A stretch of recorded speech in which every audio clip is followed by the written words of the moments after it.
The bosses of Britain's biggest supermarkets have admitted they often ignore expiry dates on food at home. Among them, the head of the co-op told The Times he often eats fruit, vegetables, meat and cheese a couple of days after the use-by date, while Morrison's boss says he uses the smell test to decide whether food can still be eaten.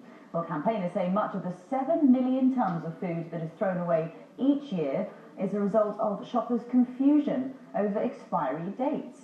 Well, Dr. Sarah Schenker is a dietitian. She's joining now live from our central London studio. Let's start with the basics then. Is it dangerous to eat food past its sell-by date? Past its use-by date, it might be dangerous. But you would have clear signs. I mean, that would be things like gone off meats or fish, and so definitely you shouldn't be eating stuff that is well beyond its use-by date. But certainly you can look, you can smell. If you are in doubt, then maybe you should consider not eating it, but you probably would be okay if you cooked it thoroughly or something and it was only maybe 1 or 2 days and it had been kept in the fridge past its use-by date.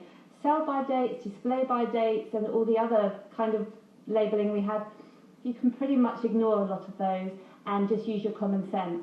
I mean, if something's, a can is 3 years out of date, you might want to think about not having it because the quality will be affected. But, a lot of these sell-bys and display buys are really not for us. They might be for the supermarkets themselves to look at. So there is a lot of confusion with the labelling. Yeah, the irony, I guess, is that a lot of the food that's wasted is actually things like salad and vegetables and things like that, the things that we buy with every good intention of having a healthy diet, and then that's the first thing that gets thrown away and everyone reaches for the ready meal. Absolutely, yes, you're spot on there, and we really shouldn't. We should be able to, open it up, give it a rinse maybe if it's a bag of leaves, or, chop the bit that's slightly off, and use the rest, because it's not going to be effective nutritionally, it's not dangerous, it's just using our common sense, and that's really important.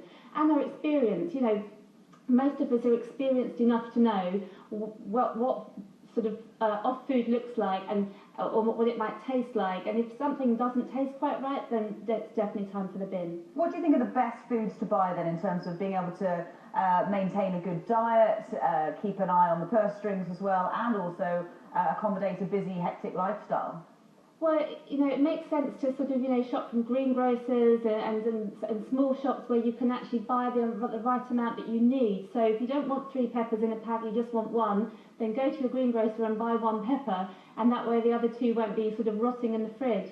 And it's the same, for anything really. And the other tip is obviously to cook from scratch, and that way you can make the right amount that you need. And if you haven't got one of the ingredients, it doesn't matter, you can substitute it with something else. So, going to local shops and greengrocers and butchers and fishmongers if you can, and then just making your food yourself. Good tips there, Dr. Sarah Schenker. Thanks very much for speaking to us. Thank you. It does come on Sky News.